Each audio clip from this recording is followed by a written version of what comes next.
And the main reason to discuss it, and the main reason trying to find the issue which can help our patients, is the bad quality of diabetes that must be improved now. As you know, there are not so many people who achieve their glycemic goal and other goals during diabetes treatment, so maybe it's the way to artificial intelligence to give us any help. And the main question here is, why are not we successful?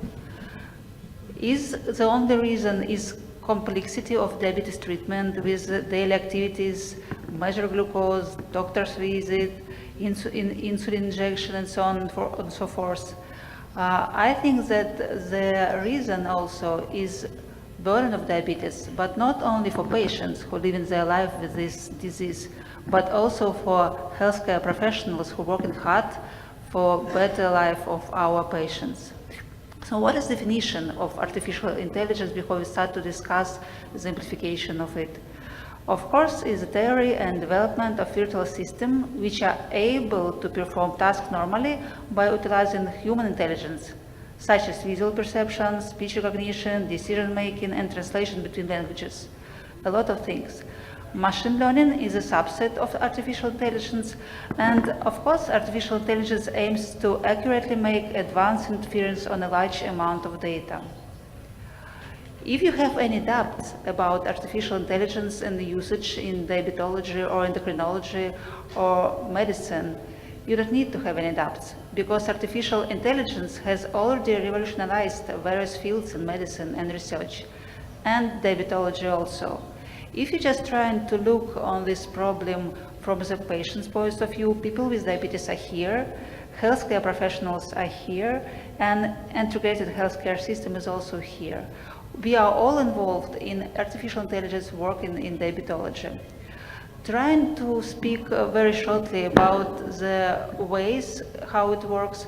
First part is input, and here you can use text data, research paper, any publications, electronic medical records from your clinic, physical examination data, all of them, image or video data, CT, MRI, ultrasonography, histopathological images, skin images, whatever you want to have imaged, biometric data, wearable device, voice control, and so on and so forth. The second important part is analysis. It can be rule-based, processed by machine learning and deep learning. And of course, the third part, very important for us as clinicians, output with classification, some sort of prediction, generation, image, paintings, characters, and control, with feedback control for sure. Why diabetology is highly suitable for exploring the power of these technologies? Of course, from my point of view, because it's very complex, and artificial intelligence will be exceptionally well suited to tackle this remarkable heterogeneity and complexity of our specialty. Who are end users of AI in diabetology? Healthcare professionals, yes. Patients with diabetes, clinics, research institutes, diabetes care system, and how is it possible?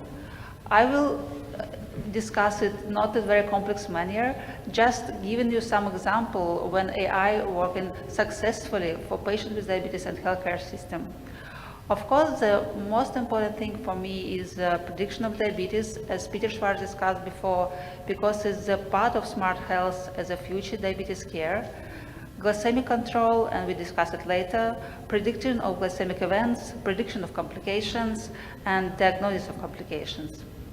Let's start from artificial intelligence in type 1 diabetes, because it's the famous part of it, because here we have a lot of successes because algorithms that have been used to detect composition of food based on initial food therapy, helping in carb counting. It's about automatic meal analysis. It's about prediction of future blood glucose values, and anticipating the hypoglycemic or hyperglycemic event has the focus of research in various publications. It's about insulin action analysis, and of course about different kinds of calculators to automate the process of calculating insulin dose prediction. First example is about one of a lot of examples about nutritional content and possibilities of artificial intelligence here, which can recognize the amount of all types of food and put information to the patients before improving the carb calculations. Another option is decision support in glucose level profiles during continuous glucose monitoring, or even glucometers with or without insulin pumps. And the famous thing here is about nocturnal glucose control with an artificial pancreas. The first publication is about diabetes camp a few years ago. And for now, we know, all of us, the time and range in all clinics using artificial intelligence as a part of a closed loop system is working pretty well, with the highest level of time and range for patients in different countries and different diabetes centers. So it's the story not about some special clinic or country or city. It's a story about artificial intelligence which helps to our patients during closed loop system usage.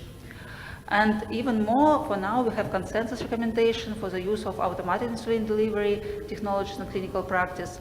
And of course, we're trying to have also data not only about usage AI for type 1 diabetes patient in insulin pumps and closed loop system, but also for patients with multiple daily insulin injection. And we have some results here, but of course, it only works when recommendation accepted and followed, when it will be better.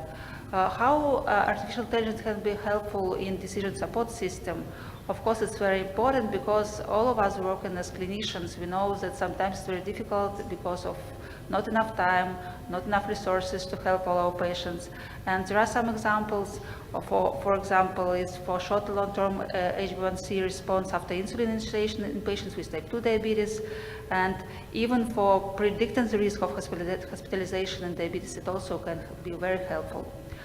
In real-world setting, clinical decision support systems are adopted based not only on glucose level, for some more points. In this case, the workflow will be easy to use, save time for clinicians, keep effective time with the patients, no excessive alert, no increase in time spent with the computer, and of course, it will be a great clinical impact because of this. When we try to compare the influence on working with artificial intelligence and some expert is comparable, and it's very good to know that we are working almost in the same way as AI working with our patients. And when we just trying to conclude the story about support system, decision support system in clinical care has a great potential to improve clinical outcomes, increase access to expert level care for all patients all over the world, reduce provider burden, standardize workflow across providers and clinics, enhance healthcare resource utilization, increase revenue, and facilitate communication, data sharing between for provider and the patients. And I think it's very important. Of course, it's also very important to remember about predictive population risk stratification, not only for risk of chronic disease such as diabetes, but also for development of diabetes complications, and even for development of type 2 diabetes mellitus in women with gestational diabetes. It's also possible to use artificial intelligence in this case. It's possible to find some new biomarkers for cardiovascular disease in patients with diabetes. It's possible to find diabetes even in patients with normal glucose level, like this publication shows.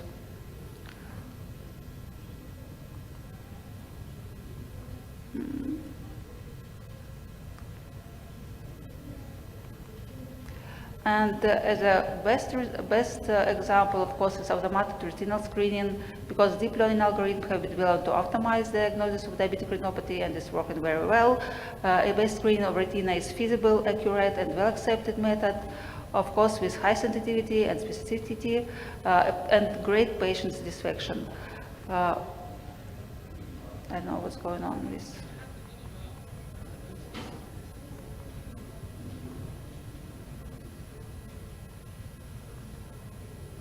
And it's even more interesting because for now we can use it as a mobile physical examination, and it's true not only for retina, just for retinopathy, but also for fit examination, and it's a way to prevent amputations and all these things around it. It's also true for genomics. It's some complicated things around microbiome data, genome-wide association, epigenetics, and even for neural networks, and of course for patient self-management tools, because sometimes increased awareness is very important for our patient, but also all things around self-treatment it's also possible to perform with artificial intelligence now. And for now, just to show you that there are a lot of things in this area, there are so many other applications and devices which are working with artificial intelligence help. It's remote monitoring, short message service, text messaging are being tested for improving diabetes care for years, customized dietary plan and schedules and suggest alteration in food intakes, daily activity levels. All of us are just telling the story about 10,000 steps. It's possible to provide better with help of artificial intelligence, wearable devices, a lot of them now usage not only for patients with diabetes but also for patients with other chronic diseases, analyzing the image of food and provide details of the nutrient and calorie value of food, so it can be very helpful for dietitians, not only for diabetologists or endocrinologists, keeping a check on body weight and prevent obesity, and all around web-based program provide knowledge about diet, physical activity and education for our patients, and even more. It's not the final version. I know that every day there are so many things which are added to this field in diabetes care. Unfortunately, the problem here is a great level of dropout for our patients when they use a mobile device still.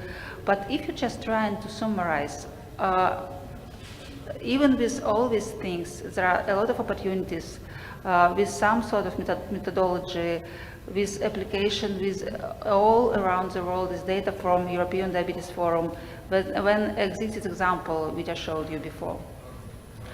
Do we have any clouds in this perfect sky of a victory in field of diabetes? Of course, yes, because there are some limitations. From my point of view, the main thing is human factors, limitations of design, technical factors, and limitations of data. Just to remind us that humans are still human every day of their life. And as example, I just want to remind you that younger patients were reported to attain greater benefits from mobile application, for example, for diabetes care, and the effect size was enhanced with healthcare professional feedback. So even artificial intelligence needs us as a doctor to reinforce our patients to improve the quality of diabetes control. AE can pose a risk of de-skilling physician by introducing dependence when we don't need to move something in our minds to have all these decision problems solving every day, and all work we will give to artificial intelligence. It will be a problem and creating a vicious cycle of inadequate accuracy, because artificial intelligence in itself requires periodic refinement by experts. So all systems still need us as a thinking phenomenon clinician. Another side of the story is technical factors, and of course here we can discuss a lot of cost, access, implementation, interoperability. What about limitation of data? Of course, paucity of supporting data to build logical and accurate algorithms. Data sets will need to be more mature and structured to inform digital application, to construct impactful solutions. And there are a lot of concerns about security and data protection and regulatory concerns. What about design? Current models and application of AI in diabetes care have been validated using retrospective data, so we need to change it. And of course, endpoint in clinical studies will need to be redefined to include the digital biomarkers and data from applications to monitors and activity tracker. So clinical significance of artificial intelligence in diabetes care is huge, and it will change paradigm in diabetes care. Of course, we are living in the era when is very, very quickly increasing the appearance in diabetes care, but with great support of us as clinicians, it can improve the quality of life of our patients. So we have artificial intelligence as an opportunity, and we need to implement it, but it's still a question for privacy, education, guidelines, regulations, human factors and workflows, cost effectiveness, cost, data exchange. There are so many problems here. But still, artificial intelligence in diabetes care, potential in improving the quality of care, increases therapy success for our patients, leads to shorter decision time for clinicians and other healthcare professionals, standardized decision pathway, increases personalization, and I think it's very important, give possibilities for research. And I think that now we can recognize artificial intelligence as one more team member for better diabetes care. Thank you for your attention. And if you need something from the presentation, just to remind you, you can text me on